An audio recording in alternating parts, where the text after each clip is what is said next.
des informations. On ne peut pas lire cette partie et alors poser la question d'où vient cette partie. Donc c'est la raison pour laquelle nous avons fourni des preuves de l'enquête que nous avons menée sur le terrain. Donc c'est juste une question de clarté et d'insincérité de notre document que nous avons. Le reproche qu'on vous a fait, c'est que là où vous avez mis les détails de l'enquête, c'est mal placé. Parce que là, l'enquête de méthodologie, c'est pour annoncer en fait votre démarche, pas pour annoncer les résultats de votre travail.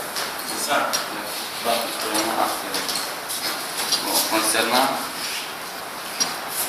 les thèmes des questionnaires, nous avons posé une question centrale de savoir en quoi les objectifs, en quoi la contribution de la Ligue a été efficace à contribuer pour promouvoir l'enseignement bilingue au Tchad. Alors cela découle des hypothèses, de savoir l'expérience de la Ligue a été utile, s'est avérée utile pour la promotion de l'enseignement bilingue.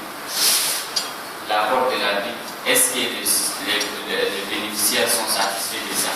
Mais pour démontrer cela, il faut aller sur le terrain, récolter des informations et venir prouver est-ce que réellement il y a eu intervention de la vie sur le terrain.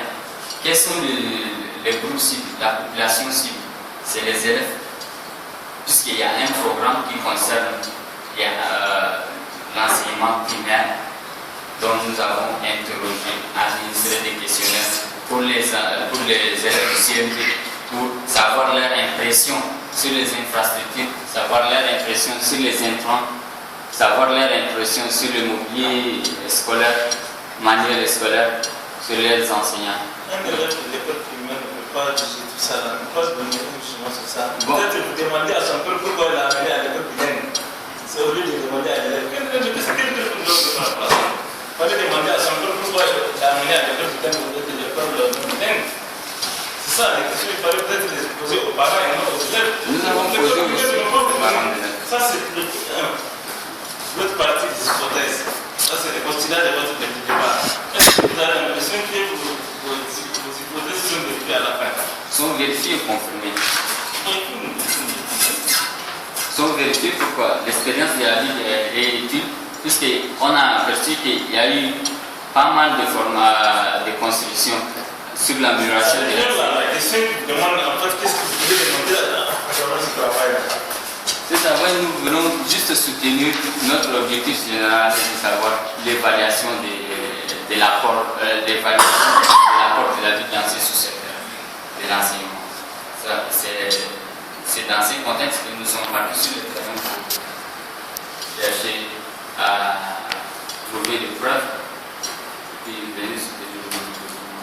Donc, il y a eu tant de construction des salles de classe, il y a eu tant de formation des encadreurs, des formateurs, bien sûr, et des enseignants aussi. C'est la formation continue. Il y a eu aussi l'appui à l'unité de gestion. Donc, sans cette expérience, nous analysons que la situation de l'enseignement bilingue sera stagnée sans bouger.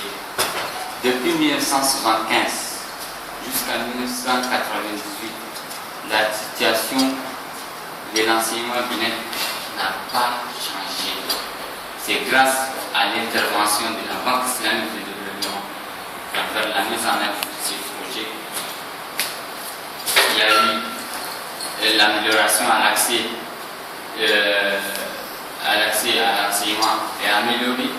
Il y a eu une amélioration au niveau de la formation qualitative, la qualité de l'information est améliorée.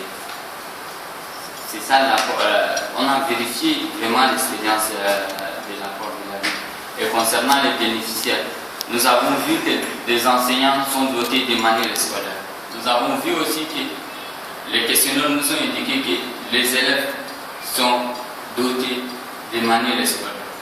Les infrastructures scolaires, s'agissant de la composante génie civil, les salles de classe sont équipées de mobilier scolaire, des compagnons, sont équipés, les enseignants aussi sont dotés des manuels pédagogiques, ce qui contribue à l'amélioration qualitative de l'enseignement. La formation des formateurs des enseignants, est-ce qu'on les a formés? On les a formés, nous avons fait un tableau. Nous avons fait un tableau ici pour démontrer cela. Page 60. On avance avec moi. En face. S'agissant de la question. Tu as commencé de la fin. C'est la dernière, bien sûr. La question c'est. Bon, concours d'entrée en 6e. La question sur le néo-alphabet. Néo-alphabet. Des compatriotes qui étaient scolarisés au début, à un certain moment, ont abandonné l'école, sont partis pour d'autres occupations. Après, ils ont vu l'utilité de l'enseignement, sont revenus pour être instruits. Mais après aussi, vu leurs conditions sociales qui ne leur permettent pas d'étudier, ils abandonnent l'école. Ils deviennent encore analphabètes. Mais après leur instruction, quand ils veulent retourner pour faire l'école à nouveau, c'est ça, c'est-à-dire être alphabétisé à nouveau. C'est quoi un analphabète? C'est ni lire ni écrire. Donc, il ne peut plus lire, il ne peut plus écrire. Oui, Oui, donc ils sont analphabètes. bien sûr. Mais quand il devient alphabète, c'est quand. Pourquoi vous les appelez néo? Néo, c'est comme je l'avais expliqué. C'est-à-dire, premièrement, ils étaient alphabétisés, scolarisés. À un moment égal.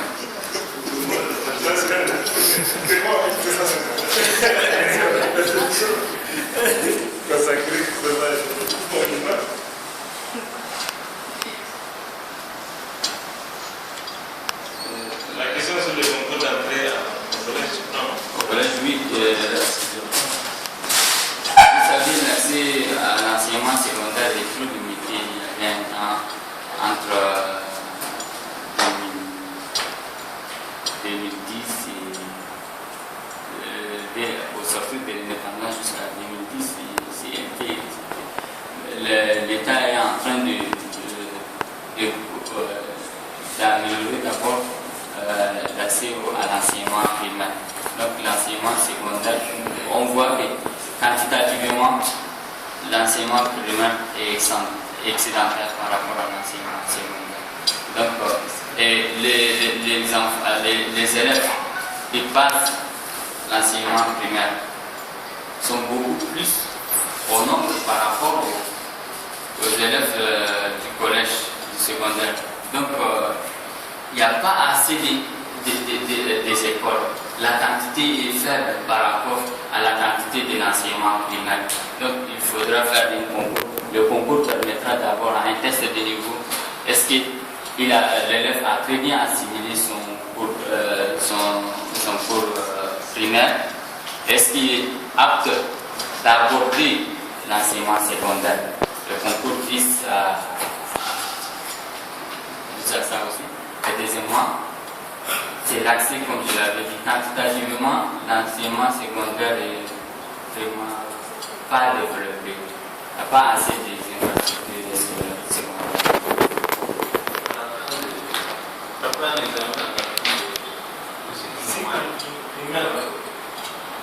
Primaire, il y a le CP et il y a le concours d'entrée en 6e. c'est l'examen qui est le plus long. Oui, le concours d'entrée en 6e. Actuellement, c'est pour ça que vous l'avez. Actuellement.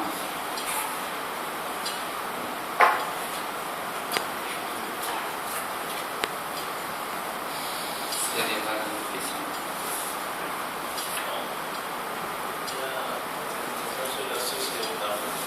Sur le tableau, au début, nous avons mentionné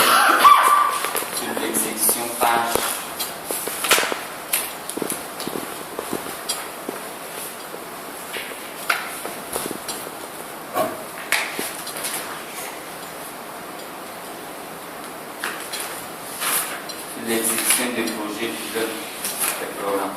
Avant de commencer, d'analyser la mise en œuvre de ces projets, nous avons bien mentionné qu'ils sont tirés des sources, c'est-à-dire les indicateurs physiques, ce qui a été prévu initialement et ce qui a été réalisé.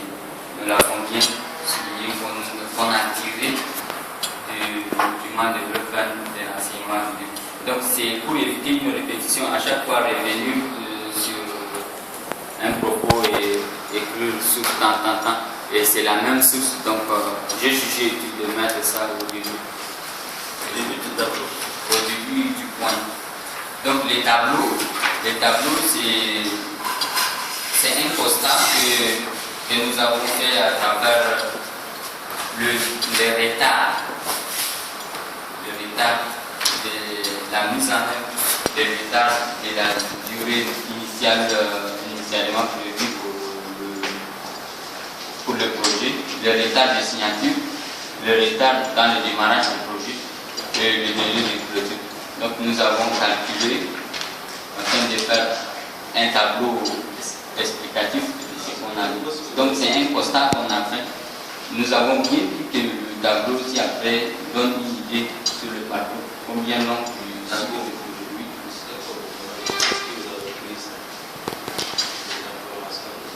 Les informations qui viennent mentionnées ici, comme on a tiré sur